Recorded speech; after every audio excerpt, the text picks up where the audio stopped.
দোয়া করার সময় জায়গাগুলো বুঝে দোয়া করতে হবে, যে কখন কিভাবে দোয়া করলে দোয়াগুলো কবুল হবে।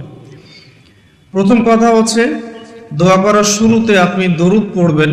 দরুদের ফলে দোয়া কবুল হয়। দরুদ না পড়লে দোয়াটা আসমানে গিয়ে ঝুলে থাকে, উঠিয়ে নেওয়া হয় না। যখন দরুদ পড়া হবে তখন দোয়াটা উঠিয়ে নেওয়া হবে। দোয়া করার কিছু টেকনিক আছে, যে কিভাবে কি দোয়া করলে কবুল হবে, কখন দোয়া করলে কবুল হবে, এগুলো বুঝে দোয়া করতে হবে। অনেকেই বলে দোয়া করে যাচ্ছে কবুল হচ্ছে না। কিছু বিষয় আছে হয়তো এই কারণে হচ্ছে না, হয়তো বা আল্লাহ পাক চাচ্ছেন এটা আপনার জন্য পরে পাওয়া উত্তম, সেই জন্য আপনি এখন পাচ্ছেন না। হয়তো বা আল্লাহ পাক আপনাকে পরকালে দিবেন বলে জমা রেখেছেন, হয়তো এই জন্য পাচ্ছেন না। অথবা হয়তো আপনার আকীদায় শিরক আছে, হয়তো এই জন্য হচ্ছে না। হয়তো বা আমলে বেদাত আছে, এই কারণে হচ্ছে না। অথবা আপনার রিজিকে কোনো হারাম কিছু আছে, মেবি এই কারণে আপনার দোয়া কবুল হচ্ছে না। অথবা আপনি তাড়াহুড়া করছেন। তাড়াহুড়ার ব্যাখ্যায় নবী সাল্লাল্লাহু আলাইহি ওয়াসাল্লাম বলেছেন যে মানুষ বলে আমি দোয়া করেই গেলাম, আমার দোয়া কবুল হলো না। তো আমরা জেনে নিব যে কোন কোন জায়গায় কিভাবে দোয়া করলে দোয়া কবুল হবে। এই বইটার মধ্যে সবই দেয়া আছে, হিসনুল মুসলিম বইটার মধ্যে। তারপর আমি বলছি আমার ব্যক্তিগত ইলম থেকে কিছু কথা। সেটা হলো, দোয়া করার আগে অবশ্যই আল্লাহর প্রশংসা করবে, অ্যাটলিস্ট একবার আলহামদুলিল্লাহ বলে হাত তুলবেন। তারপরে আপনি নবী সাল্লাল্লাহু আলাইহি সাল্লামের কাছে উপরে একবার দরুদ পড়বেন। আগে আল্লাহর প্রশংসা, তারপরে দরুদ। এরপরে আপনি নিজের পাপের ক্ষমা চাবেন।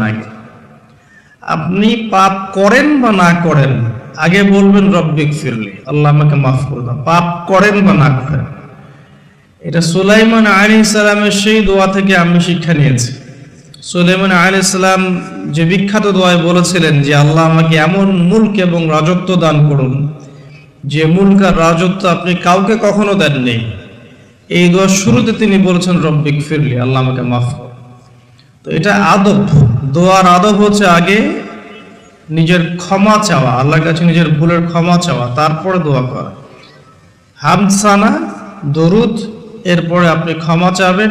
এবার আপনি দোয়াগুলো করবেন আপনার মন থেকে। আরবি দোয়া জানা থাকলে আরবিতে দোয়া করবেন, কারণ আপনি আপনার রবের সাথে আরবি দিয়ে কথা বলবেন, এর চেয়ে আসলে গর্বের কি হতে পারে? আরবি ভাষা কেন শিখব, কি দরকার আছে? এটা কি সাম্প্রদায়িকতা? আল্লাহ রাব্বুল আলামিনের আল্লাহ পাক যে ভাষায় কোরআন নাজিল করেছেন, আল্লাহ পাক যে ভাষায় কথা বলেছেন কোরআনে, সেই ভাষায় আমি আল্লাহর সাথে কথা বলছি, এর চেয়ে গর্বের কি আছে আমার জন্য? আরবি কেন শিখছি, কেন শিখবো? এই ভাষা দিয়ে আমি আল্লাহর সাথে কথা বলবো। জান্নাতে এই ভাষা চলবে, কোরআন এই ভাষায় নাজিল হয়েছে, কবরে এই ভাষায় প্রশ্ন করা হবে, তা আমি কেন এই ভাষায় আল্লাহর সাথে কথা বলবো না? এর মানে এই নয় যে কেউ যদি আরবি না জানে অন্য ভাষায় দোয়া করতে পারবে না, এমনটা নয়। অবশ্যই কেউ যদি আরবি না জানে, বেসিক দোয়াগুলো না জানে, সে বাংলাতে দোয়া করতে পারে, কোনো সমস্যা নেই। ইংরেজিতেও দোয়া করতে পারে, উর্দু দিয়ে দোয়া করতে পারে। ভাষাগত পার্থক্য আল্লাহর কাছে নেই, তবে আরবির মর্যাদা আছে। আর এটা আমার কাছে গর্বের বিষয় মনে হয় যে আমি আরবি দিয়ে আমার রবের সাথে কথা বলতে পারছি, আমি আরবি দিয়ে কথা বলছি। এবং আরবি দিয়ে দোয়ার ক্ষেত্রে আপনি এত ভালো করে মনের ভাব প্রকাশ করতে পারবেন অল্প শব্দে, যেটা হয়তো অন্য কোনো জায়গায় সম্ভব নয়। এরপরেও আমি বলবো যে মাতৃভাষায় মানুষের মনের ভাব প্রকাশের ক্ষেত্রে সহজতা আছে। যদি কেউ আরবি না জানেন, সেক্ষেত্রে মাতৃভাষাতেই বেশি বেশি দোয়া করবেন, চলতে ফিরতে দোয়া করবেন। নির্দিষ্ট সময়েই দোয়া করতে হবে এমন নয়। রোজা রেখে সারাটা দিন যখনই আপনার মন চাচ্ছে, মনের মধ্যে একটা কিছু চাহিদা আসছে, আপনি দোয়া করে ফেলবেন। নবী সাল্লাল্লাহু আলাইহি ওয়াসাল্লাম বলেছেন, যদি তোমাদের কারো জুতার ফিতাও ছিঁড়ে যায়, সেজন্য সেই ফিতাটাও আল্লাহর কাছে চেয়ে নেয়। প্রতিটা বিষয় আল্লাহর সাথে শেয়ার করতে হবে। আল্লাহ, আমার চাকরির দরকার, আমার রিজিকের সমস্যা, আমার পারিবারিক সমস্যা, আমার ব্যবসার সমস্যা, আমার ইলম অর্জন করতে চাই, আল্লাহ আমাকে ইলম দান করো। আল্লাহ, আমি শারীরিকভাবে অসুস্থ। বিভিন্ন রকম সমস্যা আমরা জর্জরিত আছি। প্রত্যেক মানুষের কোনো না কোনো সমস্যা আছে। সমস্যা থাক বা না থাক, দোয়া করতেই থাকতে হবে। যে ব্যক্তি সুখের সময় বেশি বেশি দোয়া করে, আল্লাহ পাক দুঃখের সময় তার দোয়া বেশি কবুল করেন, এমনটা হাদিস এসেছে। যে ব্যক্তি সুখের সময় ভালো আছে, এখন আমার ফিজিক্যাল আমি ফিট, এখন আমি আল্লাহ পাকের অসীম নিয়ামতের মধ্যে আছি, বাড়ি গাড়ি টাকা টাকা করি, আত্মীয় স্বজন স্ত্রী সন্তান সবই আছে, আমার কোনো কিছুর অভাব নাই, এরকম সুখের সময় যে ব্যক্তি বেশি বেশি দোয়া করবে, ইস্তেগফার করবে, ক্ষমা চাবে, আল্লাহ পাক দুঃখের সময় সেই বান্দার পাশে থাকবেন ইনশাআল্লাহ।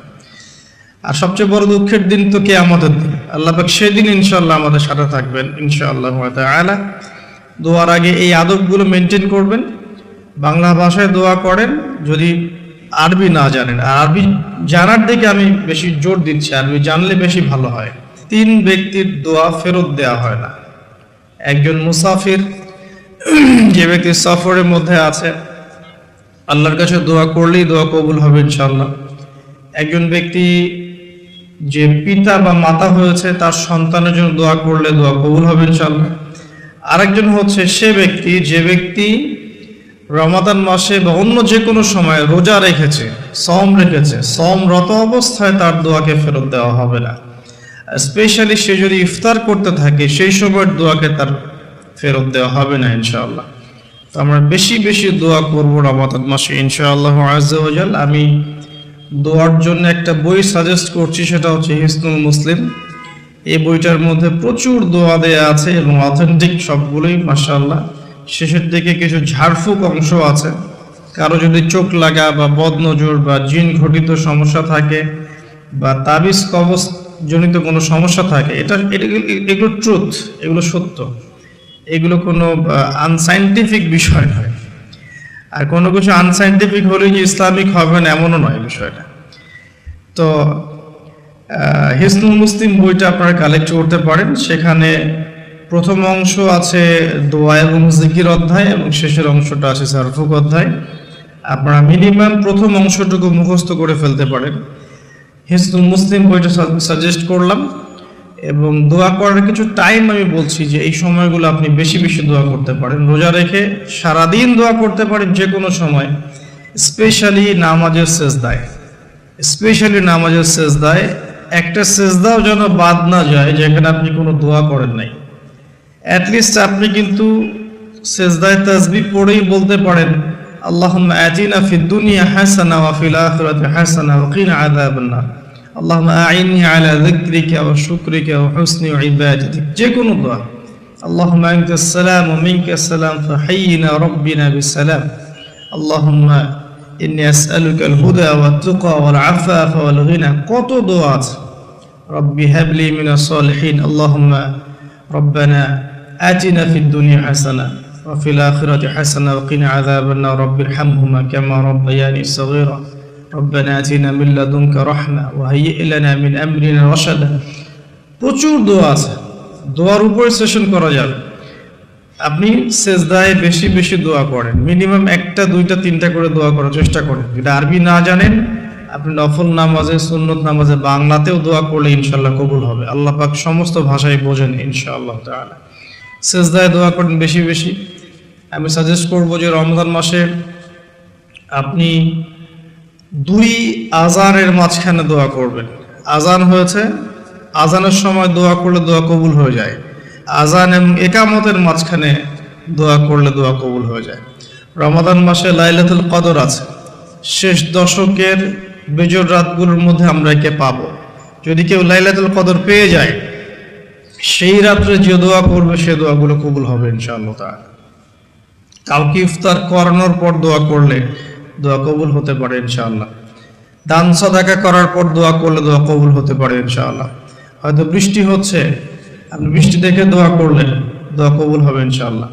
দোয়া কবুলের অনেক সময় আছে, অনেক মুহূর্ত আছে, অনেক আদব আছে। এগুলো আমি সাজেস্ট করে দিয়েছি। বইটার নাম হিসনুল মুসলিম। এই বইয়ের মধ্যে সবকিছু লেখা আছে, আপনারা একটু পড়ে নেবেন।